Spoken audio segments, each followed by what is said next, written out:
खुलुमबाय आं सिबिरानि ब्रह्म नोंथांमोनखौ आंनि एसबि बड' निउज चेनेलाव गासैखौबो बरायबावनाय थाबाय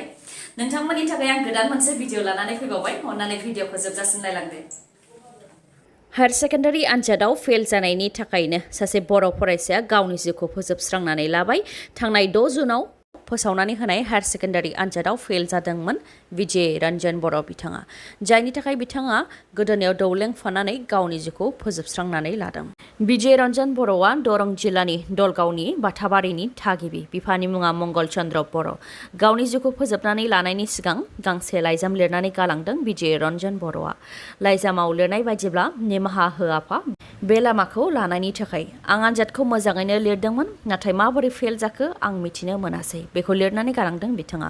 आनजादाव फेल जानायनि उनावनो थैनायखौ जोबथा लामा होनानै बजबनानै लानाय विजय रन्जन बर'आ थैखांनायनि उनाव न'खराव दुखुनि थासारि बिथांनि लोगोफोराबो फैनानै खौरां लाफैदों फोरमायथिनाय बायदिब्ला विजय रन्जन बर'आ फरायनायाव मोजां फरायसामोन आरो आनजादनि थाखायबो मोजाङै फरायदोंमोन लोगोसे मोजाङैनो नटबो बानायदोंमोन बिथाङा होननानै फोरमायथिदों फोरमायथिबावनो गोनांदि विजय रन्जन बर'आ कमार्स स्ट्रिमनि फरायसामोन बिथाङा इंराजियाव 30 नम्बर एमआइएलआव 33 एकाउन्टेन्सियाव 41 बिजनेस स्टाडिसाव 16 फाइनान्सआव 31 आरो इकनमिक थियरियाव 19 आरो प्रेक्टिकेलाव 18 नम्बर मोननो हादोंमोन मख'नो गोनांदि हायर सेकेन्डारि आनजादखौ रायजोआव सा 3,29,901 फरायसाफ्रानो होदोंमोन बेनि मादाव 2,40,431 फरायसाफ्रा उथ्रिसारनो हादों बेनि मादाव आर्ट्सआव 70.12 जौखोन्दो कमार्सआव 79.57 जौखोन्दो आरो साइन्सआव 84.96 जौखोन्दो फरायसाफ्रा उथ्रिसारनो हादों गुवाहाटीनि गणेशगुरियाव बास जाब्रथाय जानायजों थाखो 10आव फरायनाय फरायसुलि प्रिया कुमारीनि जिउ खहा जादों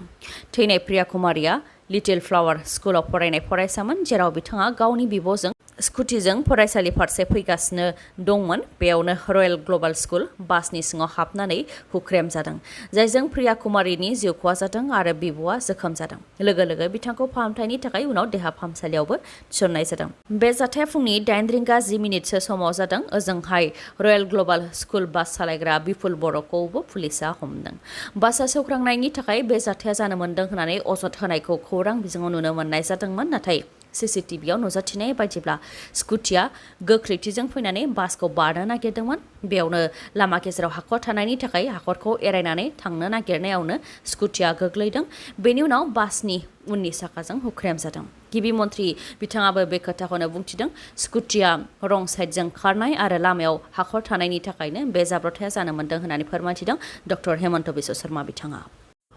अदालगुरियाव 24 घन्टानि गेजेरावनो मानै मैदेर फिसानि जिउ खहा पलाधारनि गंसे दैखराव मैदेर फिसाया गोग्लैनानै थैनायनि उनाव फिन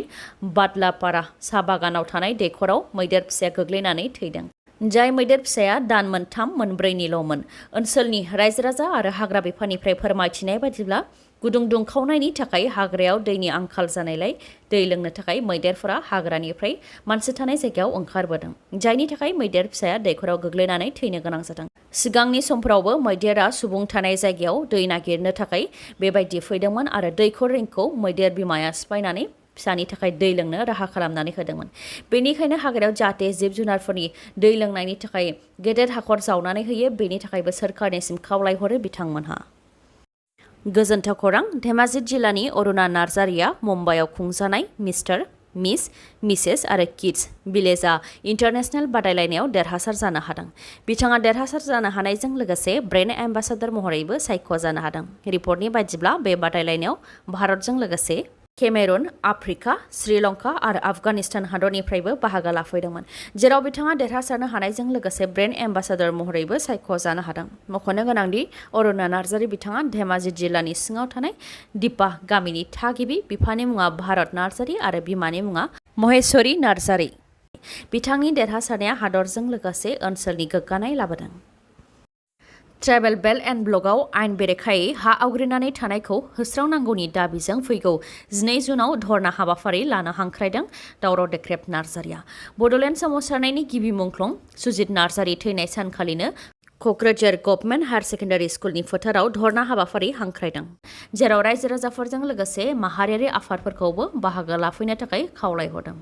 माहारियारि आफादफोर जेरै बर' थुनलाइ आफाद बर' फरायसा आफाद ट्राइबेल संघ XNDP, बोजोब आरो गुबुन गुबुन माहारियारि आफादफोरखौ खावलायहरदों जाहाथे आफादफोरा फारागथि लाखियालासे धरना होनाय हाबाफारियाव बाहागो लाफैयो बेनि थाखायबो हांख्रायहरदों दावराव देख्रेब नार्जारिया। बिथाङा फोरमायथिदों दि थांनाय 2019 मायथाइयावनो ट्राइबेल बेल्ट एन्ड ब्लकआव आयेन बेरेखायै थानाय सुबुंफोरखौ होस्रांनो थाखाय गुवाहाटी हाइकर्टआ बिथोन होदोंमोन नाथाय होस्राङाखै। जाहोनाव फिन 2023 मायथाइनि 25 मेयाव गुवाहाटी हाइकर्टआ बिटिसि सोरखारखौ गोख्रोङै बिथोन हरफिनदों।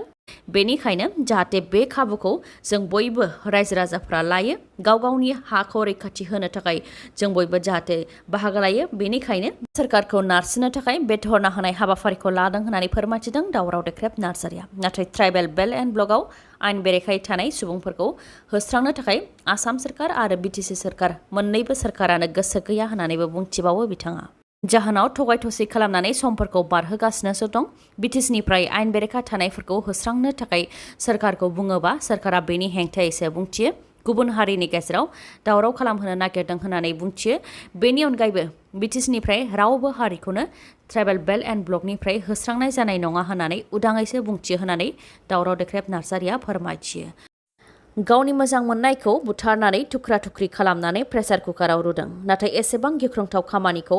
मानो मावखो दुथां आखुनि सुबुङा? मनज साहानि मुंनि सासे सुबुङा गावनि मोजां मोननाय आइजो सरस्वती वैद्यजों महाराष्ट्रनि ठाणेयाव थानाय गीता आकाशदीप कर्परेट हाउसिं ससाइटिनि मोनसे फ्लेटआव थायोमोन। नाथाय बिथांमोननि गेजेराव माखासे खोथाफोरखौ लानानै गोरोबलायनाय गैयामोन जायनि थाखाय 56 बोसोर बैसोनि मनज साहानिया गावनिनो मोजां मोननाय सरस्वती वैद्यखौ बुथारदों। 20 थुख्रा खालामनानै आलदा आलदायै खथानि सिङावनो दोनदोंमोन आरो प्रेसार कुकारावबो रुनानै दोनदोंमोन जाहाथे बुथारनायनि सोमोन्दै रावबो जेबो मिथिनो मोना। बेनिखायनो थुख्रा थुख्रि खालामनानै रुमनि सिङावनो दोनदोंमोन दुथाङा। नाथाय खाथियाव थानाय सुबुंफोरा गेसाव मोनामनाय मोननानै पुलिसनो मिथिहोनायावसो नयानगरनि पुलिसा जाथोथिलियाव फैनानै नागिरफैदों। बेनि उनाव फ्लेटनि सिङावनो अदेबानि खथानि सिङावनो गोथै देहाखौ मोननो हादों। बेनि उनाव गासै जाथाया सोराङाव फैनायनि उनाव दुथां मनज साहानिखौ पुलिसा हमदों। काछार पुलिसा 7 मटर साइकेल सिखावखौ हमदों। सिलचर सदर पुलिस स्टेशननि ओसि अमित कुमार सिंह बिथांनि दैदेननायाव काछार जिल्लानि गुबुन गुबुन ओनसोलाव मटर साइकेल खावनायनि हेंथा अपारेशन खालामनाय जादोंमोन जेराव काछार पुलिसा गं 20 खावनाय मटर साइकेल बोखांनो हानायजों लोगोसे 7 सिखावखौ हमनो हादों। हमजानाय 7 सिखावफोरनि मुङा फारियै साकिल लास्कार, दिलवार हुसैन लास्कार, अफजल हुसैन लास्कार, अब्दुल हुसैन लास्कार, ननसिंह, रंजीत रविदास, यूसुफ आली आरो रिबुल उद्दीन लास्कार। सा सानजा भारतआव फैगौ सानबासिमाव गोबां अखा हागोन होननानै फोरमायथिदों इन्डियान मेटेरलजिकेल डिपार्टमेन्ट IMDनिफ्राय। IMDनिफ्राय फोरमायथिनाय बायदिब्ला 5 सानसिम अदेबानि 14 जुनसिम गोबां अखा, बारहुंखा आरो सारअन्थाइ फैनो हागौ। केराला रायजोआव गोबां अखा हानाया दा जागायजेनबाय। बेनो जोंनि सा सानजा भारतआवबो गोहोम गोग्लैफैगोन होननानै फोरमायथिदों IMDनिफ्राय। जोबनायाव जायफोरा मटर साइकेल एबा स्कुटि बायनो गोसो दङ बिथांमोननि थाखाय मोनसे फोसावथाय। मानिकपुर पुलिस थानानि साखाथियाव थानाय मानास अट' हन्डा श'रुम आरो काजलगावनि पेट्रल पाम्प साखाथियाव थानाय MMH अट' हन्डा श'रुमा नोंथांमोननि थाखाय थाद'नाय गैयै अफार फोसावदों। बेनिखायनो जेखि जाया समाव नोंथांमोनहा मटर साइकेल नङाबा स्कुटि बायनो गोसो दंब्ला मानिकपुरनि मानास अट' हन्डा श'रुम नङाबा काजलगावनि MMH अट' हन्डा श'रुमनिफ्राय बायनो हागोन। मानोना बे मोननै श'रुमनिफ्राय मटर साइकेल नङाबा स्कुटि बायोबा नोंथाङा माखासे अफार मोननो हागोन जेरै गोलोम बोथोरनि थाखाय बेसेन नाङालासे गंसे फेन, बेसेन नाङालासे गंनै हेलमेट,